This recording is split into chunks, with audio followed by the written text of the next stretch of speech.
It's interesting. I just came from a meeting in Charleston, which is the whole gamut. The director is going to speak to them a little later. We're focused on children, and I'm glad about that. I mean, I think this is a horrific problem. It's not a new problem, but it's terrifying. And I told the director, you sort of almost compared to the influenza epidemic of 1918, but people, we can do something about it. But it's such a deep problem, and it's embedded in the culture of Appalachia, kind of a fatalism. When people sometimes, especially in rural areas, decide that, life doesn't have anything good for them, and therefore that they become less responsible for pushing themselves forward and more vulnerable. Nobody escapes this. And parents suddenly have to be parents, which is what everybody always says about social problems. If only parents would be parents. But it really is, it's for real here.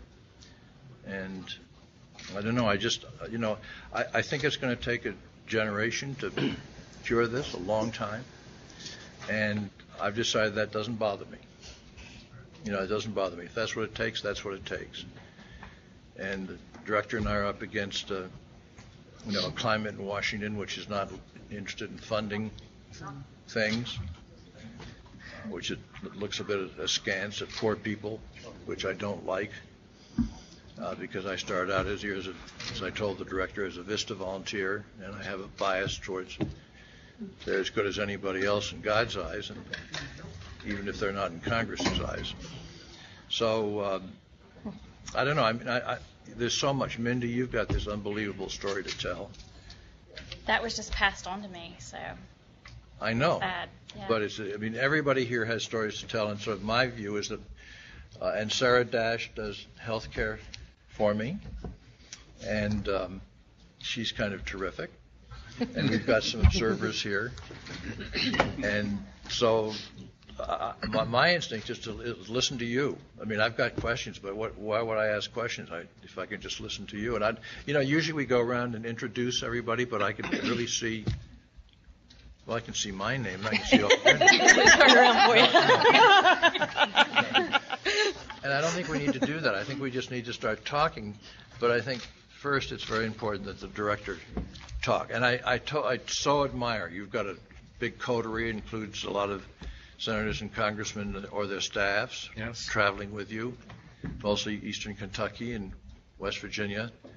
And, you're the guy.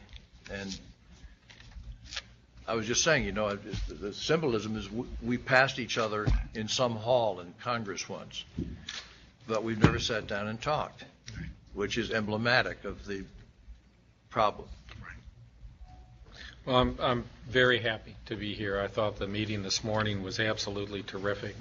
To be able to spend 4 full days listening to people around this particular area and around this particular problem is so important. And I really am fortunate in this job. The drug problem cuts across all the party lines, plus economic lines and every other type of demographic.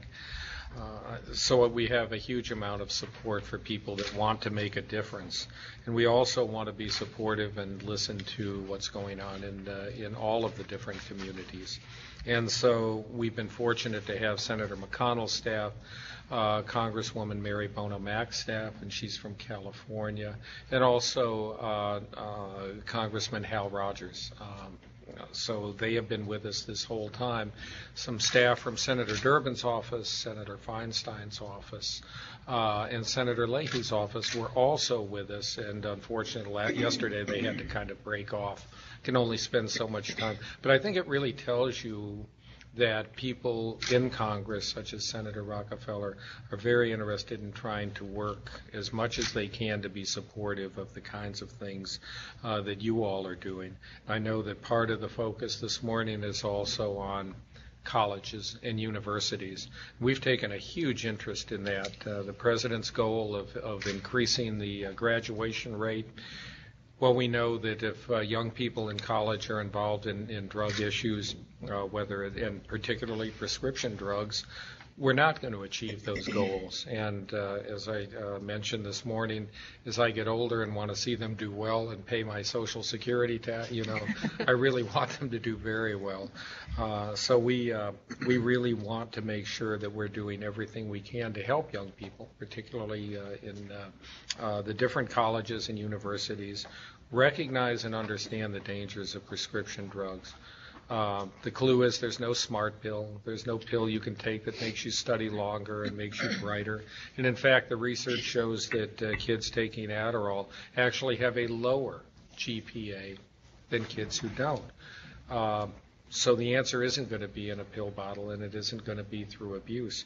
We also could not be more impressed with what not only Marshall is doing, but a number of leaders at colleges and universities throughout the country to deal with underage drinking and binge drinking, to take on the issue of the stresses, particularly that the freshmen are under, and how they can adapt to making sure that those young people have all of the support that they need now that they've left home and that they're in the college environment. And we want to be a part of that. We want to partner strongly with Congress. The President and the administration could not be more focused on making sure that the future of this country clearly is in many of the people in this room, and we could not be more pleased to be here. And thank you.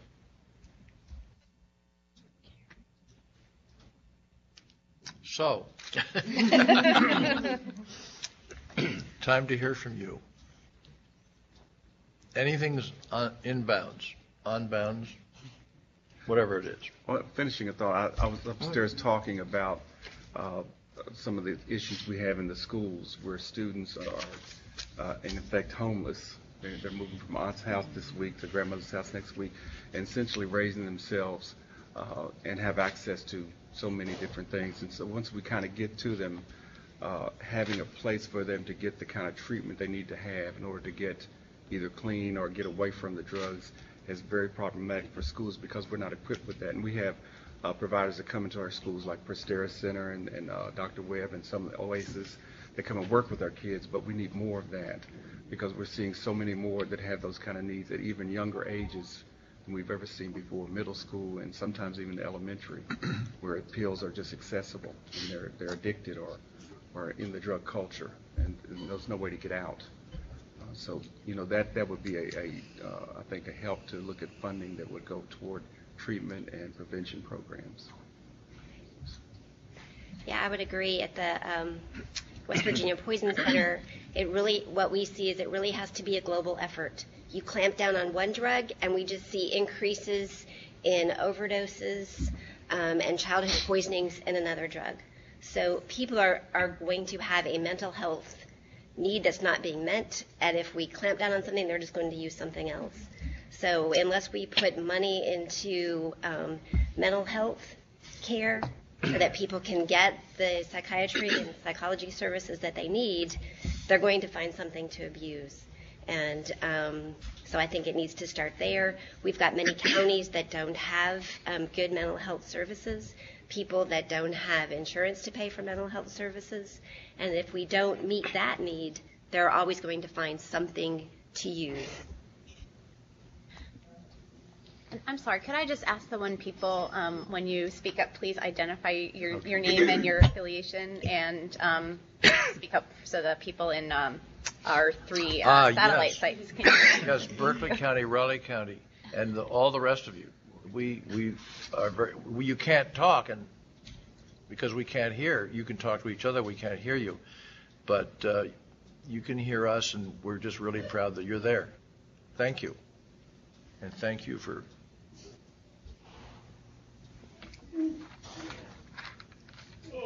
Well, one of the things we're trying to do in the court system, we've have 10 up and running juvenile drug courts now, and we find that is a big help to the juvenile problem because we can also not treat the juvenile, but we're putting in the family as well. And that's the major component you've got to do.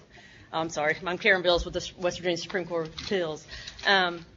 And we find that if we catch them early enough, then, we're going to have it better. We used to think, should we wait until there's an addiction issue? No, we want to catch them early on. We don't want to let them get to that point. So with our juvenile drug courts, we've been able to really help some kids. Tina Rose down in Mercer County, in fact, had a juvenile that ended up pregnant and was addicted to drugs. And we are happy to say that working through the juvenile drug court program, she was able to have a baby drug-free. So, and that's one of our proud moments, and that's what we believe it's all about, is helping these kids. What we can do with our juvenile drug courts, we can do about 30 kids a year at about $100,000. They go in place treatment, say Olympic Center, a residential program for 6 months. That's $44,000 for one youth. If they go to River Park Hospital, it's approximately almost $100,000 for that one youth. And we can, hopefully run 30 kids through that program. And we work very closely with the school systems and the family. It's all connected together. So we find that of real importance, and any extra funding to, open up more of these, it would be very beneficial, we believe. Our Supreme Court here is very supportive of our juvenile and adult drug courts. I was at a drug court opening in Boone County the other day, and Judge Thompson there had several of his kids in the, well, not kids, or kids me, they're adults in the adult drug court. I can say that now. And he went around the room and just had them ask them, what age did you start? And the average age was 14, 15. So that's where we need to catch. And then we can, that's where we're attempting to catch them with the court system. Catch them early and work with the whole family. If you don't work with the whole family, it's not going to work. You can't just keep putting that kid back in the same environment. And that is one of the best wraparound services I've seen. We really appreciate when the kid gets to Absolutely. The drug court. We think there's some hope. But let me ask a question. When you say that, you're sort of seeding prevention. And, I think we could all, I was with Booth Goodwin this morning, the U.S. attorney, and he's just drowned. Yeah. Law enforcement is drowned. Absolutely. In people that have the problem. And so one of the sort of intellectual questions that I have to ask myself is, we got to do that. Nobody wants to pay for it. The state doesn't want to pay for it. The federal government. We're going through that wave right now. Will the wave be short? Probably not. And, there's a bias. I was really proud of the governor. He expanded the children's health insurance program. But to be quite honest with you, most governors don't do that because they sort of care less about Medicaid patients because they don't vote in higher numbers. And my impression was that if you're poor, you're still one of God's children, all of that, but that's not the prevailing view. So the question is, what part prevention, Mr. Director, and then as we attack the problems? Because, at some point, if you don't do the prevention problem, and you're just going to keep attacking more and more problems, which is going to be more and more $100,000 solutions. Well, and that's part of the things that 1 out of 4 of the kids that we have in juvenile drug court now prescription drug abuse. So. And we've made prevention one of our 3 signature efforts that cuts across everything: prescription drugs, prevention, and then drug to driving, which of course also affects young people a lot and has not gotten a lot of attention. But prevention, and I apologize, prevention has been the redheaded stepchild in this whole area, and it has not gotten the focus, it's not gotten the attention. And as you know, we've learned a lot more about prevention in the last decade than we ever knew. We learned a lot about the relationship with co-occurring disorders and mental health. Prevention is so much less expensive than treatment. It makes sense to educate it, and we know that prevention works. We know that if young people get a consistent message from a trusted individual, teacher, parent, police officer, faith-based community, if they get a consistent message about being in control and making good choices. And that's why we continue to support our anti-drug youth media campaign. And some of you are old enough to remember This Is Your Brain on Drugs with the two brains. That's actually gone. We're going to admit that. We have a whole host of new prevention materials that we spent a lot of time and got a lot of free help from some very good advertising firms. And we really listened in focus groups to young people across the country about that. They're on our website, whitehousedrugpolicy.gov. You can take a look at them. If you look at them and then you say, you know what, I don't get it, I have to tell you, it's really not meant for you. If it doesn't resonate with you, it's meant for young people. And they actually do. And we've just had the first evaluation come out in Science Prevention magazine that said that kids exposed to these ads actually are better armored against being involved in drugs later on. It's a small amount of money, but it's the only anti-drug message that kids get, and heaven knows that kids get a lot of pro-drug messages right now in just about every media. So, well, if I could speak to prevention, I'm Ann McGee and coordinate the. You have to say what you do, too. I coordinate the Cabell County Substance Abuse Prevention Partnership. So prevention is what I do every day. And prevention is hard to explain to people because you can't see it. You don't know if it works till 10, 15 years later.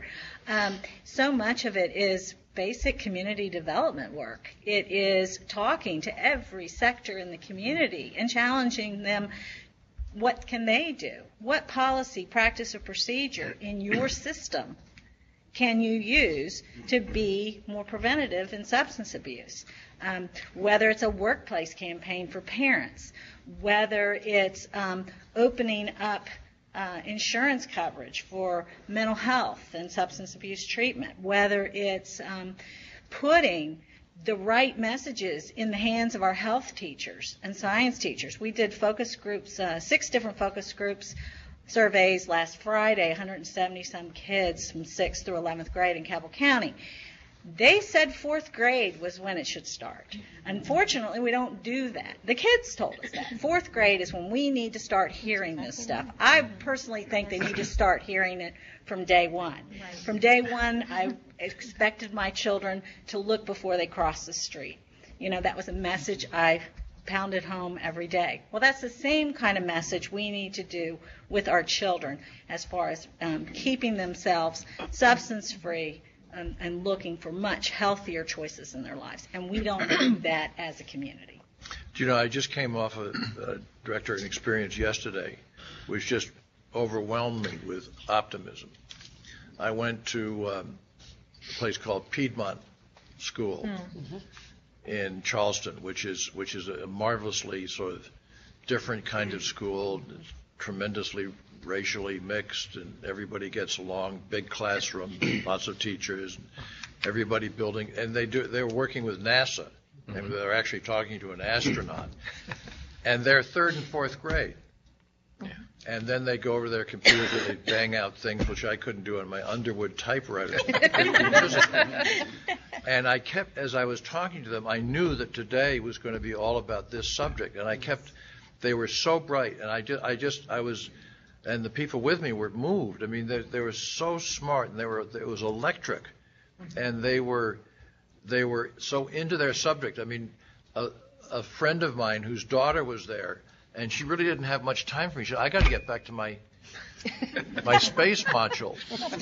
And I loved that. I mean, they were so smart. And then the back of me was looming what was going to come tomorrow.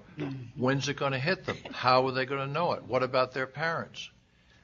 We always say parents meant to do all of this. But, you know, when I was a Vista in southern West Virginia, there was a lot that parents couldn't do because they hadn't had any experience with it themselves, including going to school.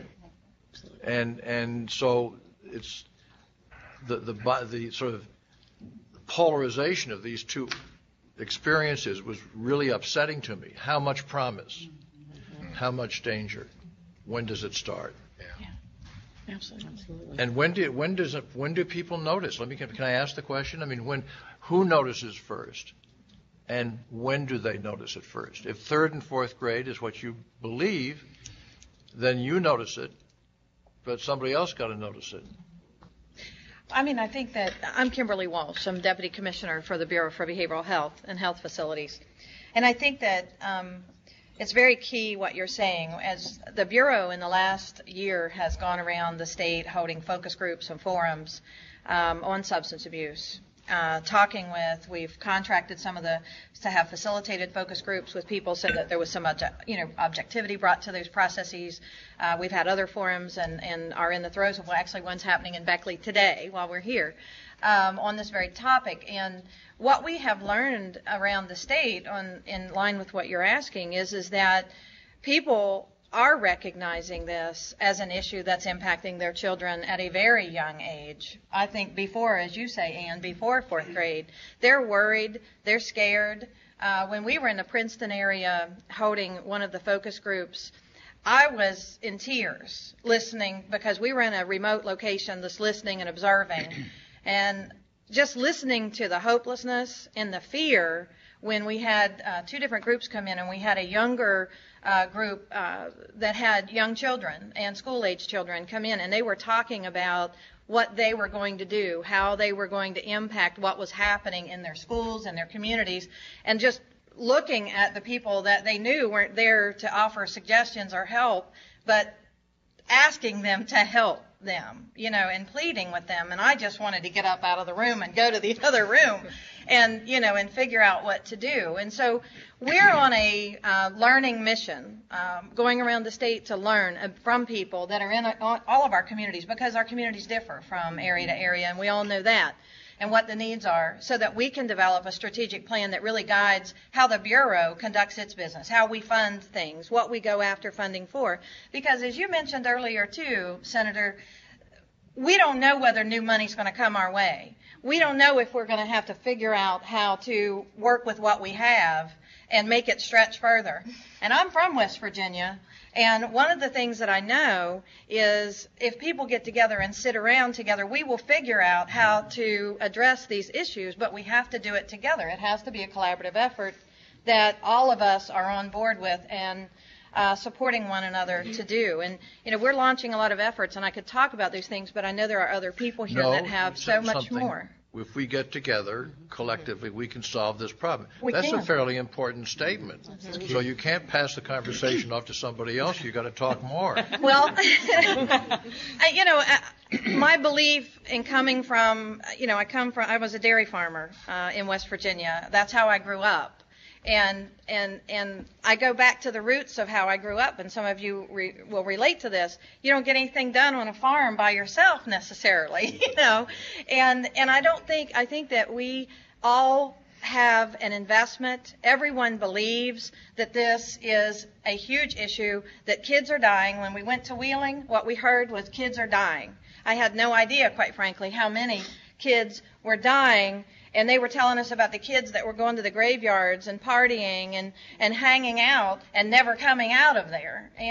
Or if they were coming out of there, they were coming out of there in an ambulance. And I'm telling you that the traveling around the state and listening to people and understanding from our providers and seeing some of the amazing work. We were just at Prestera last week looking at the work that they're doing, and they're working night and day to move things to a central location, a safe location, so that people that need help with their kids have a safe place to go. And of course I got there and was telling them, well, I think you could use this building for that, and I think if you did this, the kids would have this thing, and they could do this, and I could help you write a grant. And they were like, would you please go back to Charleston? And thank you very much. You were not. But Not quite. But I just love what our providers are doing. We have such good relationships that have been evolving, and we have people out there that know what they're doing. But we also learned as we've traveled around the state that our constituents don't know where to go. They don't know what's available to them, and I take responsibility for a lot of that.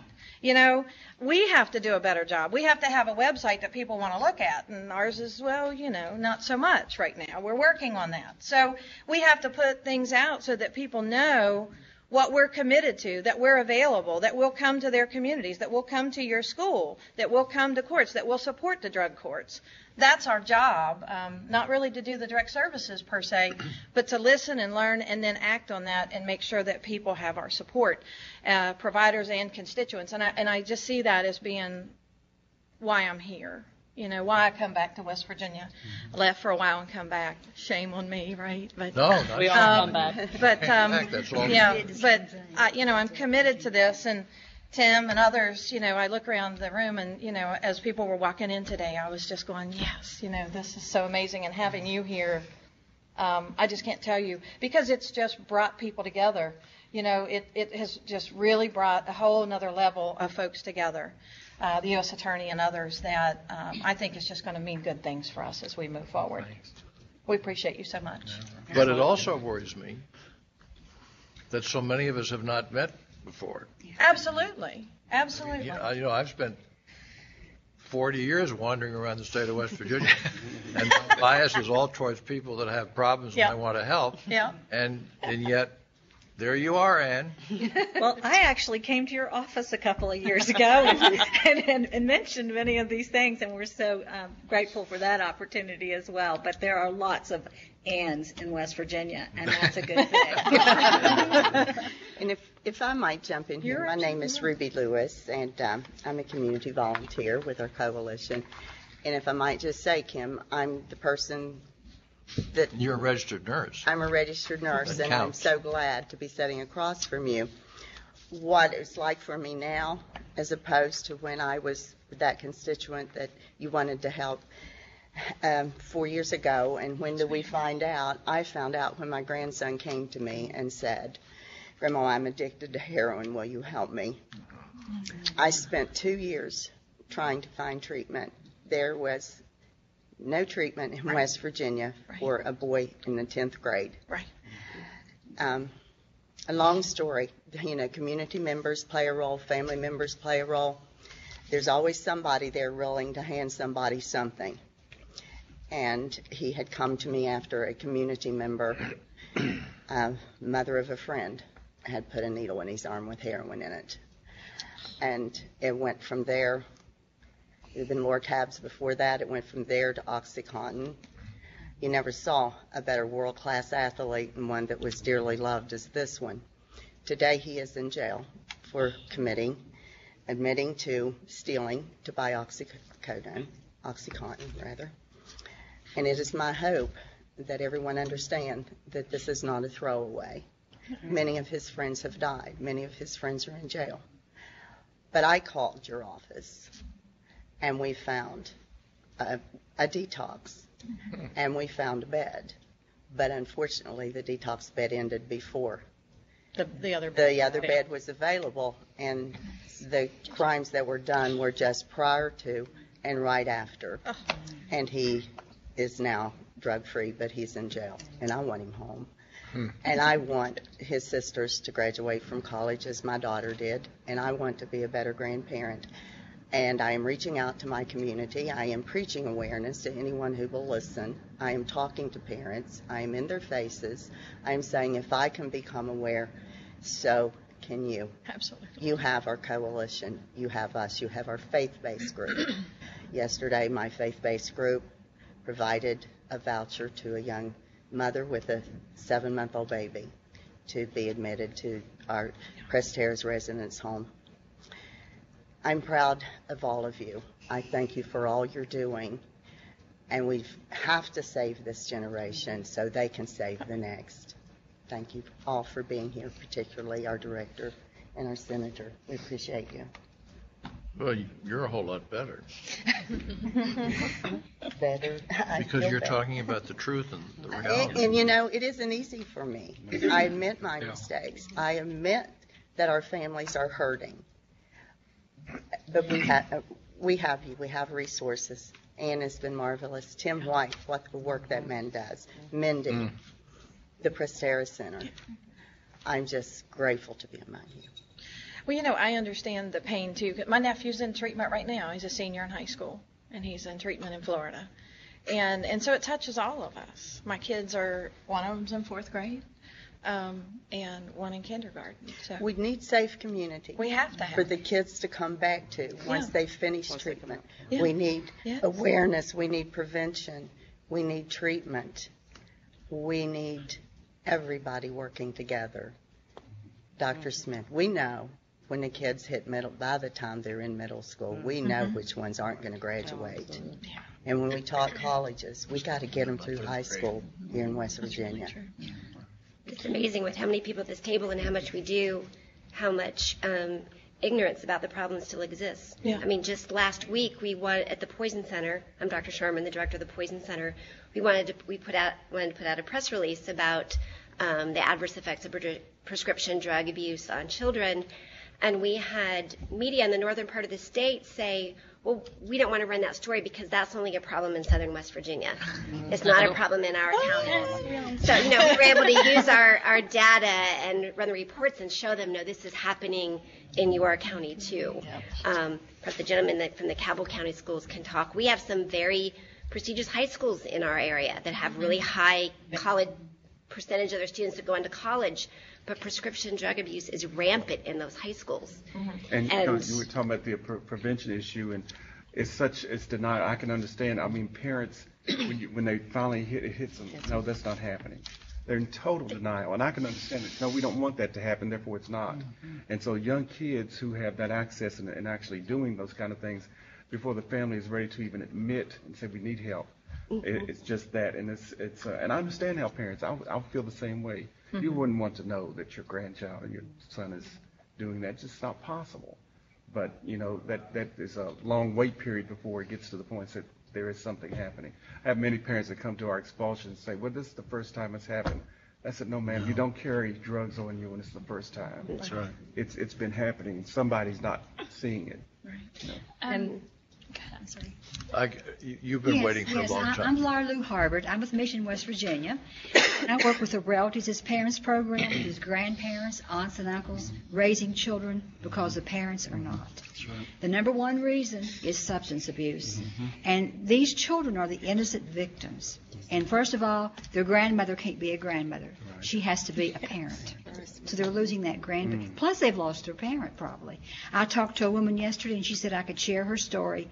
Her daughter died at age 20 of an overdose of methadone and Xanax. Now, the daughter and the granddaughter were both living with her, and the daughter died in her sleep. She gave no instructions, who she wanted to care for the child. She's had the child for 2 years. The father has paid no attention, but all at once he's coming in the picture. And it just literally tears these families up, and innocent children who are not substance abusers. I mean, they're hurting a lot. They're hurting a lot. And the grandparents who have the children who are in the foster care system, they get about $600 a month. The grandparents, the children are not in the foster care system, they get the child-only TANF grant, they get about $240. I'd like to see that TANF be the same amount as what the foster care is. absolutely. Because they're going to be better off with a family member. Absolutely. Yes. I appreciate, foster parents, Yes. but having a child being able to stay with a grandmother or a relative and not have that that monetary deficiency Yes. in there is huge. So, I'm Tim White. I work for the Huntington Police Department. I coordinate the Weed and Seed program. Before that, I ran the drug elimination program for the Huntington Housing Authority. One of the things that we realized with the Weed and Seed program is that grant required the elements of our community to finally sit down at the same table, that we have law enforcement sitting across the table from a grandmother, with the Board of Education, with courts and probation. 5 years ago, when we lost the 4 kids that were execution-style murdered on prom night, before that, our community, we sat around pointing fingers. It's your fault, it's your fault, it's your fault, it's your fault. And I think at that point, when we realized the death of those 4 kids as a community, it was everybody's fault. As a result of that, obviously the coalition has started. We're in our 3rd year of our Weed and Seed program. Going back to what Kim was talking about, the fact that we've got folks, our prevention, intervention, treatment, recovery. When we got to look at you got to look at early intervention, but on the same side, what do you do when you've got someone like this in recovery? It's not the folks that are living primarily in our low-income public housing that thought that's where the problem is. We've got what we call, obviously, the functioning addicts. 70% of all drug addicts get up and go to work every day. And so when we sat down and looked at, I think at one time, the state of West Virginia, we had 200 beds, and there's 19,000 people on a waiting list to get one of those 200 beds. Yes. So what do you do? And so now we're taking money out of our state to send folks to Florida, California, Tennessee. As a result of that, in the drug summit, Delegate Don Perdue said, I've got to do something. And I'm very excited.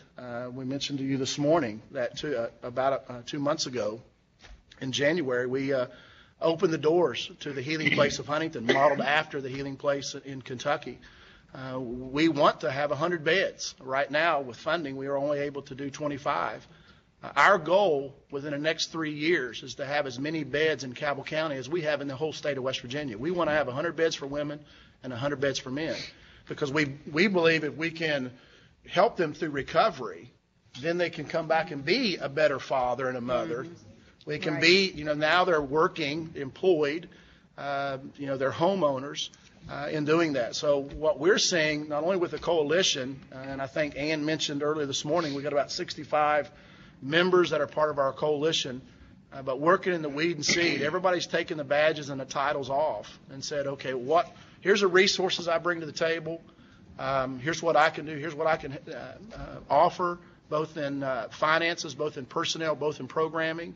And we started early intervention. Our mayor, when he was sheriff, has a program called Don't Horse Around with Drugs. That in the fall and spring, he goes to every first grade class in Cabell County, and he does a program with his horse. It's interesting. He's in I think it's his 14th year, and there are kids now in junior high and high school that remember his message when they were in first grade. So going back to that early intervention, if we wait to start talking to these kids when they're junior high and high school and college, we do have a problem. So I think we have to look at education. We certainly have to look at prevention, then the treatment aspect of it, and then the recovery. And the amount of money that we're spending to lock folks up as opposed to that amount of money being spent to treat someone, I mean, it's like 5 to 1. I mean, for 5 people, you can treat 5 people for every 1 person you lock up. And most of them, when they are locked up, aren't getting the treatment that they need. And one of the other aspects of our weed and seed program is our reentry. When we lock someone up 10 years, they're going to come back in 10 years with the same problem. We've just delayed a 10-year problem. So we're really working with a lot of the folks in our community and identifying these folks when they're a year away from being released. How can we begin to work with them and their family to say, here's a safety net. You're not going to just pop up on the street. You're not going to show up back up in our community. We're going to have a game plan for you, not only for you, but also for your family. So I think looking at the whole perspective is very, very, I think our community, I'm very proud of where we've come, and we've come a long way. I mean, we certainly have a long way to go, but I think having folks at the table, being willing to share ideas and things like that. I mean, we have have a grandmother that her and her husband took a second mortgage out on their home, $35,000 to send their grandson to a 30-day program in California. Yes. The Healing Place, Prestera, they could have, again, having the access and the beds, that's the key in being able to do that. And, we're excited about the Healing Place, but, that's just one thing. That's one of 55 counties. If that was available throughout the state, we can, the cost, and Kim, you may address the cost per person that we're able to serve through the Healing Place. And, again, it's the community coming together.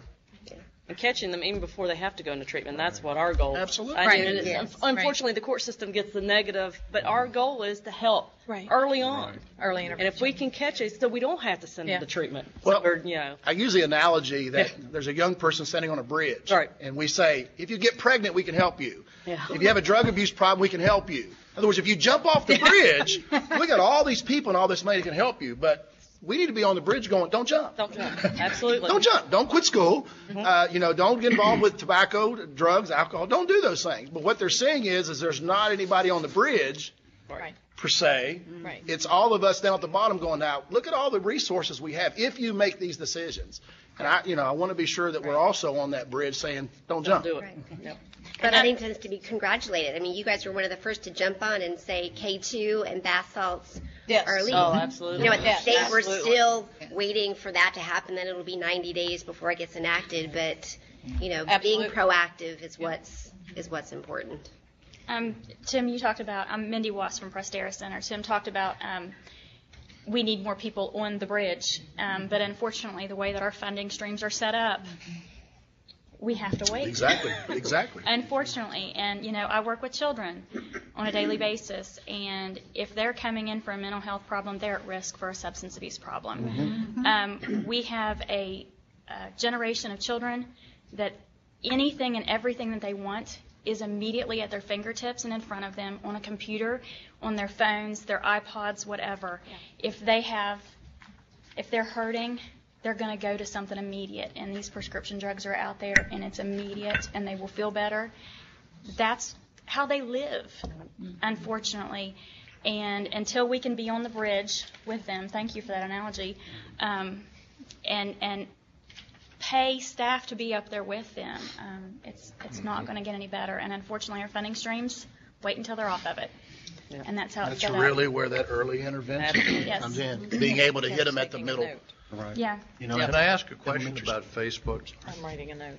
Because, this is what, 600 million people, or probably 800 next Wednesday around the world. And I just had a nervous feeling. I generally have a nervous feeling about, I'm reading a book called Alone Together, and it's about trying to be a human being living in an internet world where you're totally alone, but your society says you're together because you're talking to each other. Right. Yes. And I just called the number 2 person in there at Facebook and had a long talk with her. And I said, your guy, what's his name, Zuckerberg or whatever, he was 21 years old when he came up with this idea at Harvard. And then he and a bunch of brilliant friends put up something where 600 million people are, going on their sites and saying things and revealing themselves, and there's bullying and there's all kinds of predatory stuff going on. And that infuriates me about the internet in general, but about this one in particular. And so I said 2 things. I said, number one, and I haven't seen the movie about it, which I am going to go see, but I said, to me, if somebody starts out at 21 years old and they're absolutely brilliant and they're at Harvard and they come up with this unbelievable way to cover the entire world, they don't have any social values. They haven't been out in the world. They have no idea what's going on. They're just smart kids at college. So he figures this money machine, which will never stop, and I think he'll probably cover the whole world. And I said, how many people do you have monitoring what takes place on Facebook? And she said, and she's very smart, and she said, well, we've got 1,600 people working for the organization. I said, but how many people monitor what's going on so we can look for this influence on this problem or on bullying or on stalking or all kinds of other things? She said 100. So you got 100 people looking at 600, trying to figure out what 600 million people are doing in this so-called social network. And I said, that stinks. I mean, well, she said, we haven't made a whole lot of money yet, but I thought I read you were worth $50 billion as a corporation. And so this whole thing about, how the internet, it's this thing that sort of remade America, and to me it could be the thing that takes America down, in terms of not learning how to speak English anymore and not talking with each other anymore, not writing hand letters and doing no face-to-face. Everything is just, you sort of retire into your room. And to me, that has a psychological impact. On the other hand, maybe I just have a bias. Maybe I'm sort of out of it on that subject. What do you think? I think as an adult, and all of us probably, I'm sure Mr. Smith would agree, have had to pedal really fast to catch up with kids on that same issue. And I know Mr. Smith, I know his teachers look at their Facebook accounts of their students if they're public, because they can make them private and then you can't see anything. And we do that too. And it scares me how much they put out to there. think of the information that they share. I'm sure that we would be just I work it would be very shocking. I work in the prosecuting attorney's office in Putnam County. We use Facebook to find kids. We use it as an investigative tool more than anything else. If we've got a kid that's on the run, if we get a tip that they're dealing, then that's where we go. Facebook, MySpace, their online social networks are where they post everything. Pictures are great. We love to see, a big bong in their hand, and then we have evidence that you're at a party, you're underage, we know that. And kids will post things like that and not think twice about it. Well, the issue is they have no fear. Yeah. Right. They have no fear. They all think they've got this big S on their chest that I can go to the party and I can pop as many pills as I want. I can drink as much alcohol as I want. I can stay up for days and study, and I'm okay with that. And then you look back at the college level, just what they're taking, the energy drinks, the pills to study. But so this whole sense of that because a doctor prescribes it, it must be okay. Yeah. Because I can go and just buy it off the shelf, it must be okay. And so that whole thing of our young people is that, this Teflon, nothing's going to hurt me. I can continue to do it. And the problem is we've lost some phenomenal kids for that very reason. And the access. You're exactly right, Senator. When you're talking about they can go on the computer and figure out how to make meth. They can go on the computer and figure out what party and how this alcohol will affect with this pill and how if these two pills are taken together. And that information, it's information overload. And when you're talking not just 23-year-old college students, but 13-year-old middle school kids accessing the exact same information. Well, and I have 3 teenage boys, so your point about the social isolation is very real and very troubling, because I think everything in our existence depends on our relationships with other humans. I think all of our social issues are embedded in the relationships that we have with other people. And our support system. Absolutely. So the social isolation issue, because, teenage boys are not the most outgoing and gregarious. They kind of hole up and they're there. So it's a challenge to counteract that. It really is a challenge. I find summer camp without any electronics to be a very useful thing. I know that's not available to a lot, but Boy Scouts is good, send them out into the woods, and that kind of counterbalances some of that. But that's a very real issue. And I encourage my friends to friend their kids. Pay attention to what. And they get so mad when I start digging in. You're creeping, Mom. You're creeping. But, it's that's my job. That's exactly right. It's your job. So I know, Teresa, we haven't had a Yes. chance to hear from you and Kim. I'm Teresa Karst. I'm with the Jackson County Anti-Drug Coalition. Our coalition was formed by a group of just people in the community after we had a number of overdose deaths. In 3-year time, we lost 18 kids from the age of 16 to 24. A group of concerned citizens got together, formed the coalition, applied for the DFC grant. We are a grantee, and we've been working on prevention and just community awareness. That's not the way you want to start community awareness by a bunch of deaths, but it has brought a group. We meet regularly, a group similar to this, a cross-section. We have our police department, our superintendent of schools, our mayor, just a number of people meet on a regular basis just to do this type of thing. And yes, we're trying to change the focus and just make prevention and just awareness and just getting the word out there. But like I said, I speak to all communities. You don't want it to have to get started like that. But I'm going to not challenge you, but try and bring you out. How do you get a group of concerned people? And Jackson County is a rural county, but it's a big county, high potency. And they get together because they're scared, because Exactly. 18 people have died within a relatively short period of time. And they get scared, and they see their kids, and they don't know, maybe they don't stay in touch with their kids because they want to be good parents. They think they're good parents, but they're both working or whatever it is.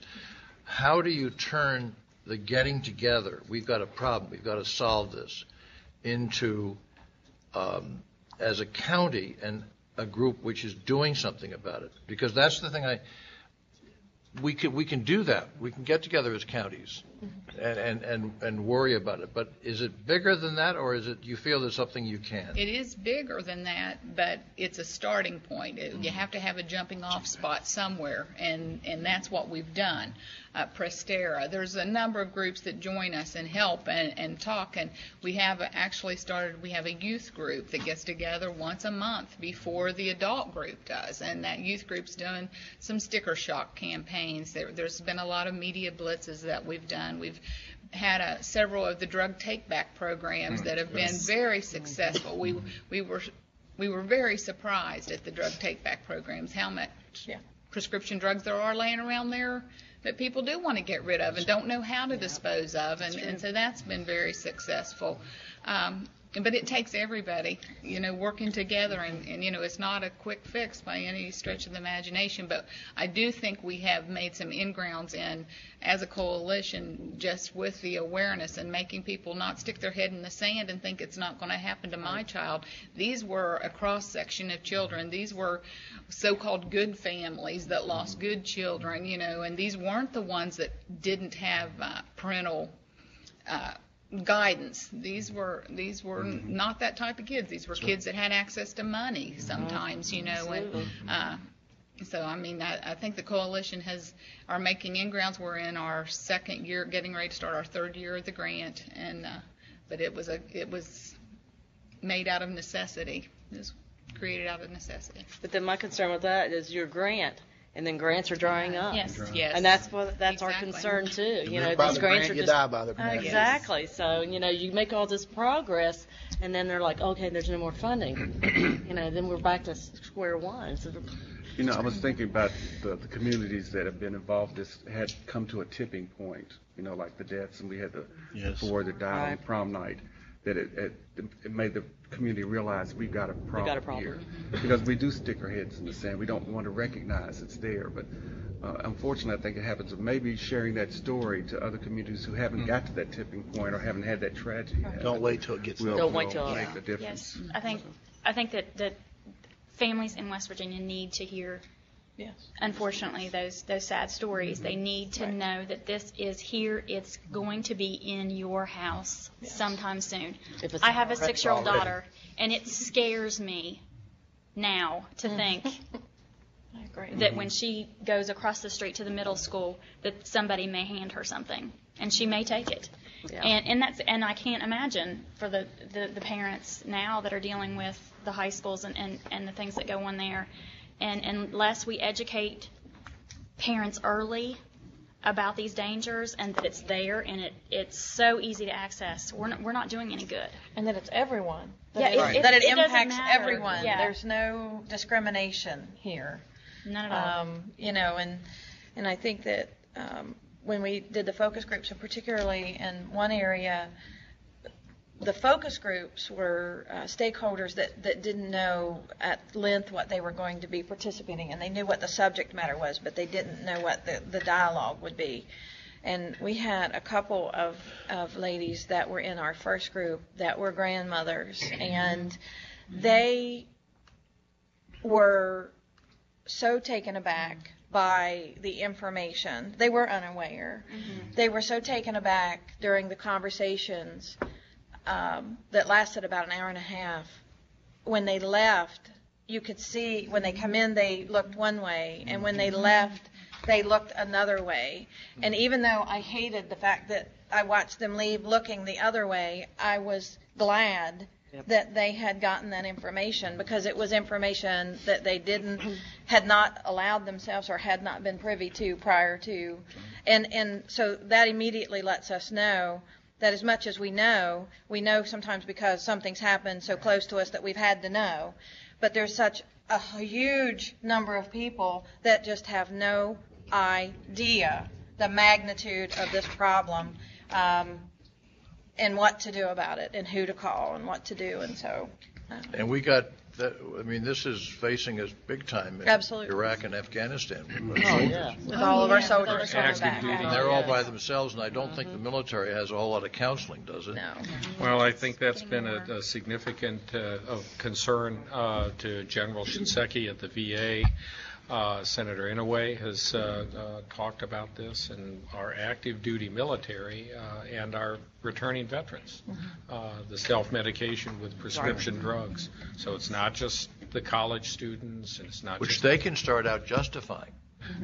I mean, they can say, look, Yes. I've got PTSD, I've got these aches and Exactly. pains, so they can immediately justify it. They're not sucked into it. They can just say, I need this. Absolutely, and I think that when you see a lieutenant general on the front page of USA Today talking about his own prescription drug issues, I mean, that's a huge wake-up call. And I thought your points about making sure that people hear these stories, in particular, otherwise they'll say, gee, it's a rural area. Nobody, there's That's no down media there. attention. I mean, one of the real That is a big problem. purposes of the entire trip was to let people, and we've gotten a lot of attention because I think the arrests of the pill mills in Florida, which is a good first start, but more needs to be done.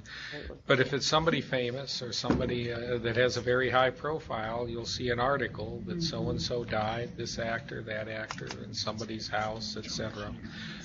But they're not going to write about Eastern Kentucky. They're not going to write about areas of Tennessee. They're not going to write about West Virginia on a national level. And we need to not just tell people here locally these stories. We need to let the rest of the country know this affects all our futures. I'm also here representing the Drug Endangered Children Task Force, Oh, yeah. and I know that See. that's dear to you. I heard you do the opening remarks in Dallas last November. And those parents, in West Virginia, reunification, if at all possible, is our goal. So if we take kids out of a drug home, then we work with those parents and that kind of thing. So a lot of times when we sit down at the table, especially the DEC task force, and we have everybody around that table, it's what can you do and what can you not do. And I think it was learning what our restrictions were with my job and as law enforcement, what you can do, what CPS can do, and then learning to mesh those together has been very helpful. Not just the community, and we've done a lot of trainings and community events as well, but to sit down with the professionals and find out, where those resources are, and when people call us, can we get to Mindy, those kinds of things. Well, what you said about the grandmother being totally unaware. If the parents are educated about, and they know they have to teach their children this, and maybe the children won't get addicted. They can raise their own children. We won't have all these grandparents having Wouldn't it be great? Yeah. Someone's on the bridge. I love grandparents. I do too. But I want to be a grandparent. I don't I want want to be a parent. I've had many grandparents say Now, I would that. do it I if want I to be the had grandparent, not the children. parent. Well, I mean, I do in general, being Yeah. one, but I mean for this, Yeah. because I think the faith-based community. I mean, look, Yeah. I look around. You're all swamped. I just got to assume it. You're just swamped. You are, Doctor, right? You're just swamped, and so, in some ways, I think you need to turn. I mean, we used to have something in this country called senior service, didn't we, or something like that? And in other words, just seniors who want to help. Grandparents who want to help, and 90% of them would want to help and could help, and that doesn't take the burden off the parents. That may increase the burden on the parents, but they don't have to be the original bad news givers, because the grandparent, maybe not theirs, but somebody, Right. you can tell them things.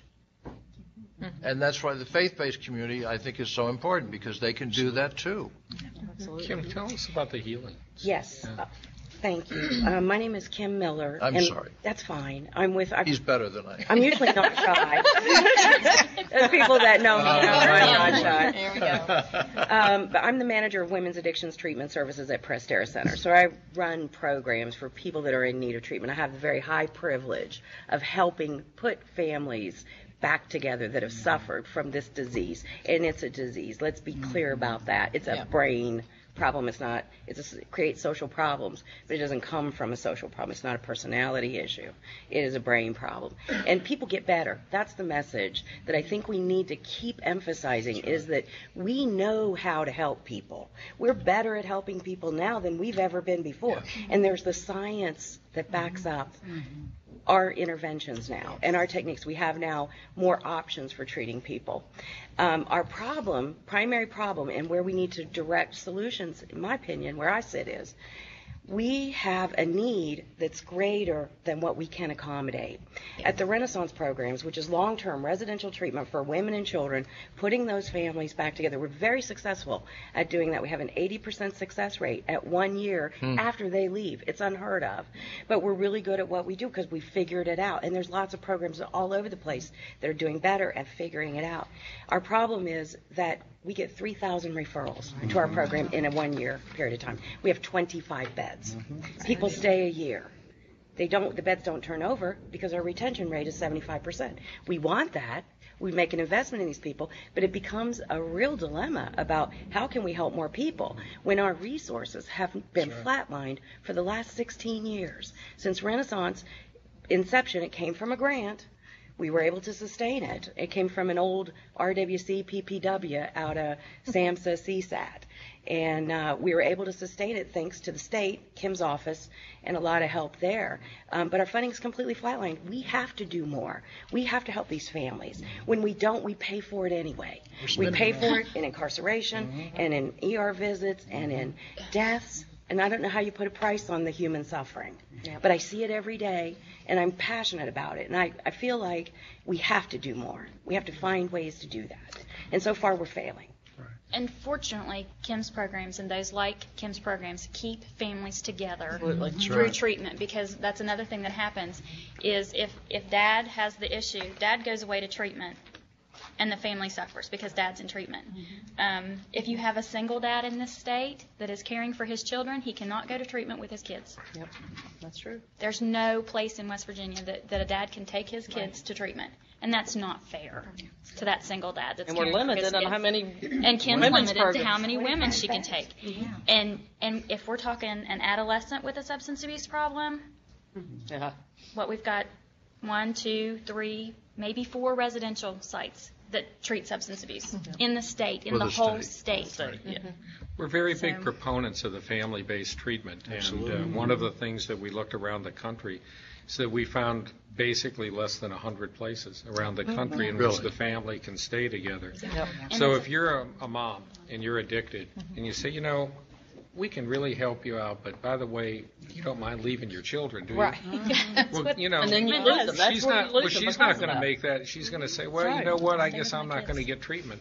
And so the family-based treatment, and frankly, from a long career in law enforcement, I think, Tim, I mean, when the whole family gets that treatment and the kids are like at the healing center where they can actually, child psychiatrists, others can all be brought in, honestly, it's crime prevention. I mean, it really is. It is. Our data shows that at outcome. People are not committing crimes. They're engaged in competitive, gainful employment. Children are better. Children are less likely to have issues. So we have data for the last, 17 years that we've been around that shows beyond the shadow of a doubt that the model works. But I don't know why the disconnect is there. We're spending the money anyway. It's there. I have a background in my prior life in housing and residential development, and one of the things that we're looking at, there was an apartment-based model that was utilized in Florida very successfully that we're looking at that would allow residential living, an entire complex, to become a residential treatment facility by virtue of the treatment access and staffing it. And it's a very cost-effective means to accomplish exactly what you're saying, and I had mentioned to you, I think last week when we were together, that it's something that we're researching and gathering some of the outcomes data, and then we'll be pulling groups of providers and others together to look at, because I think that it's something that we can probably accomplish, again, if we work together. So I think, there are models out there that can be done and can be done cost effectively. We just have to think outside of the box, and we have to look around and see. And I'm not for reinventing the wheel. Got to get out of the care treatment model where we see the problem, we give it one-time intervention and say, you're done, glad you're well, you're better. This is a lifelong process for the people that are affected. For the kids, for the adults. We've got to keep them connected and keep the safety nets in place. Well, the other thing is most of our grants are 1 year. I mean, the weed and seed. The weed and seed's a 5-year grant, which is, and again, we're not even at full funding on that, and the potential of that, not continuing. But when you're dealing with kids and families, and you got a 3-month startup, 6 months of implementation, then you start winding down, and then you don't know. And so folks in our community is like, I don't know how long you're going to be here. What can I do? And so having that consistency, both in our schools and our communities and our treatment centers, and I think that's what's exciting about the Healing Place. You're there as long as you need to be there, and it's peer-to-peer. Absolutely. It's not 28 days. It's not 8 days. And the fact that it's wraparound. Not only are you getting your treatment and recovery, but you're getting your job skills, your life skills, communication skills, anger management skills. What are the things that may have triggered the addiction so that when you're done, those triggers aren't creating the same thing? And so you're exactly right. You got 3,000 people that went in there, but you got 25 beds. Right. That sustainability is so critical, and I know this is probably not popular, but competitive grants are great, but there needs to be some entitlements that come in to fund these kind of programs that we know are actually working. But we know we're spending the money anyway. Right. We know we're spending, because if we're not treating them, then they're being locked up, or the amount of money that's being spent on the courts, crime, the community, all those type things. So the money's being spent. Sometimes it's being spent on the back end of it, instead of on the front end of it. Something else that concerns me, we've talked about it through our Weed and Seed groups as well, is that what happens to the children when their parents are incarcerated? We don't really know that in West Virginia because we don't track it. It's almost like we don't care about them. A lot of the There's not grandparents data have available. them. Grandparents. That's why you don't have the grandparents that can volunteer anymore, because they're taking care of their kids' kids. Yeah, well, so they're doing that. Absolutely. Yeah, the grandparents have. And it was shared upstairs at the breakfast. The state of West Virginia, there's 18 prescriptions, per capita. Per capita. 18 in our state. So, when we talk to kids. When I talk to kids, kids aren't telling me that they're buying the stuff on the street corner. They're getting their tobacco, drugs, alcohol at home. 70% of them, they don't have to go anywhere because of the access at home. And we all remember, Grandma had the big bowl with all the pills in the bowl. And so kids say, well, Grandma took it, so it must be okay. And Ann mentioned it. We love, our society in West Virginia, we share with one another. Well, I got a toothache. Here's what the dentist gave me. You got one here. Take this pill. This will help you. That whole thing. And the kids have that same. And that I want help now. I want to feel better now. I want the pain to go away now. And unfortunately, we also have a society in West Virginia that if you pay for something, you need to use it all. So they'll put that prescription in the back of their cabinet because they're going to need it one day. I'll need it one day. Yeah. And so you have, we're doing the prescription take-backs, but I've always said I wish that there was a way that we could incentivize people bringing that in, give them something back, because to them, they paid for that. They need to use all of it and use it up, because we hold on to our resources in West Virginia because they may not be there later. So it's. Our good director has a time problem. Yes. It's nothing personal. It's a professional time problem.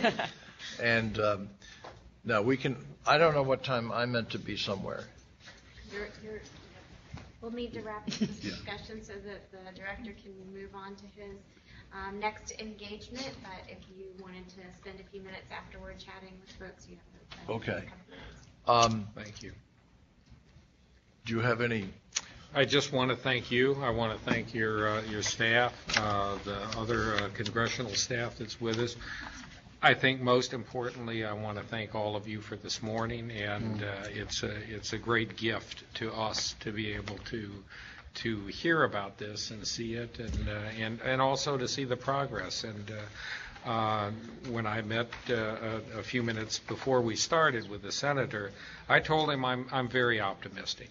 And frankly, after these 4 days and by the end of the today in Charleston, I am really optimistic that we are going to make a real dent in this prescription drug issue. Military, veterans, college students, young people, prevention. And it's because of the things that I've seen and heard about right here, plus the things that we can do at the federal level. Better education for physicians who get very little training about tolerance, addiction, pain management, drug take-back programs that Congress saw, that both houses passed and that the President signed, and that the Attorney General is busy rewriting the rules to make drug take-backs more environmentally conscious and easier for people to go out of their way to clean out. The collaboration with law enforcement, all of these things coming together have been incredibly helpful, and I can't thank you personally enough for encouraging me to come here and for your phone call to me last Sunday to talk about what we could do together and what we could accomplish, and I am truly appreciative. Thank you. Thank you so much for coming. Thank you all very much. Thank you.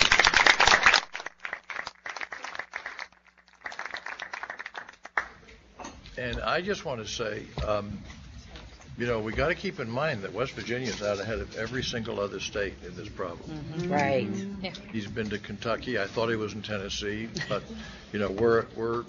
we've got more of a problem than anybody else in the. Yep. And nobody deserves it less. On the other hand, resources from every point of view, it's just really, really hard.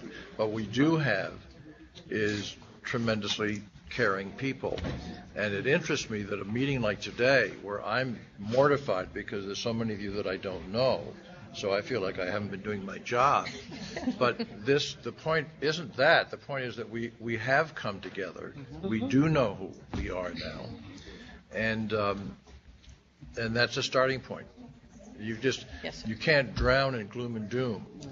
You got to face the facts, which we all do because they present themselves to us so stunningly. But then we've got to work at it, and it's just we forget about boundaries or jurisdiction. Right. I remember, Tim, I'll tell this to you that years and years ago, my wife and I we're living in Charleston, same house we do now, and the house was broken into by a woman who had a gun, and she was alone. And she's a tough cookie, and she both talked the woman out of using the gun and got law enforcement up. Problem was that the state police, the county police, the municipal police, sheriff's office, everybody came up. And then there was this sort of terrible period of who had jurisdiction. And my wife was sitting there, crazy. And this is the kind of thing which eliminates all of that. Absolutely. Because it's too big for all of us if we all do it together. That's right. Yeah. Got to. So that's important, isn't it? Absolutely. It's key. That's the key. And I now know who you are. And who you are, Doctor. And all of the frustrations which you have in all of this. Thank you, sir. Thank you No, very much. no. Thank you very much. Thank you very much. Appreciate you. Any help you all can bring from government? We know the cutbacks are huge, but we got to save the people and save the children. Yeah, we do. I just hope we have no future. The problem is there's a bunch of some of these new congressmen that were swept in the last election. No intention of running again. Yeah. Mm-hmm. We were just there to make a point. Yep. Yeah. They're there to practice theology. Yeah. And so they don't care about the consequences. Yeah. They just want to reduce the size of government. Yeah. And they're reducing it off of 15% of government, which is everything we're talking about. And one of the things that they may not realize, but they will someday, is that they're going to realize the fruits of their lack of labor. Mm-hmm. It's going to affect their family one day. Ultimately, and that's the unfortunate part of what we know. Yeah. And I just thank God that we have the group of people that we have that are here and other places in the state. We have a lot of very glass half full people around the state who believe that we will get in front of this. I hear it every day. And when we did our forum in Charleston, we thought we were going to have about 40 or 50 people there. It was over 85. We were trying to figure out where to put people. And it's been the same way. We've done ones in Charleston. We did one in Clarksburg, Bridgeport area, another one in Elkins, and they're in Beckley today, wrapping up that tour of meetings. But we've had tremendous outpouring of folks and people asking us to please not make this the only time that we come out to the community and sit down with them. Right. So we have committed ourselves to that. Well, and we don't want the deaths. We Right. don't want 4 more kids Absolutely. murdered. Not That one more. And then we sit around and what we do, we start blaming. It's your fault, it's your And fault. that's And such a we waste can of begin to time. come together Such a waste at the of table time. with the resources and say, well, here's what I've got to offer. Well, that's something. Absolutely. Or if nothing else, to say, gosh, look at what we do have. Absolutely. Here's some areas that we could work on, and here's what's missing. So let's get a group that's going to work on what's missing. Right. The ones that aren't as strong as they should be, we can work on strengthening those, but don't wait till there's another death, another group of kids Right. that we've lost that Right. brings everybody together and say, well, now what should we do? Exactly. And one of the things that you said to me earlier was, we are trying to do a lot of things. Everybody's focused on evidence-based practices, and we're all good with that. But we also, all of us have talked, and I'm sure you've talked in other groups, that not everything that's an evidence-based practice someplace else is going to fit here. So we have to create our own evidence-based practices and modify what is happening someplace and make it work for us. And we have the talent and skill here to do that. And what works in Huntington, we are we're not doing working it. in Wheeling. That's Much exactly less right. California. That's exactly right. Exactly right. So, It's unreal. so And we're, thank you again. Thank you, Thank Senator. you so much. Raleigh County seems to have basically, but WVU, we see you, and Berkeley County, we see you, and we're very grateful to you. Thank you. Thanks, everybody. Thank you. thank you. We still have Thank you. fun. Thank you. That's right. Feel free to get in touch with me if you need anything. I've followed your mind. Very much appreciated. I've got to have Over there, I didn't know how to I wanted to share with you that the reason we have that program is because he suggested to the 12 properties. Spying.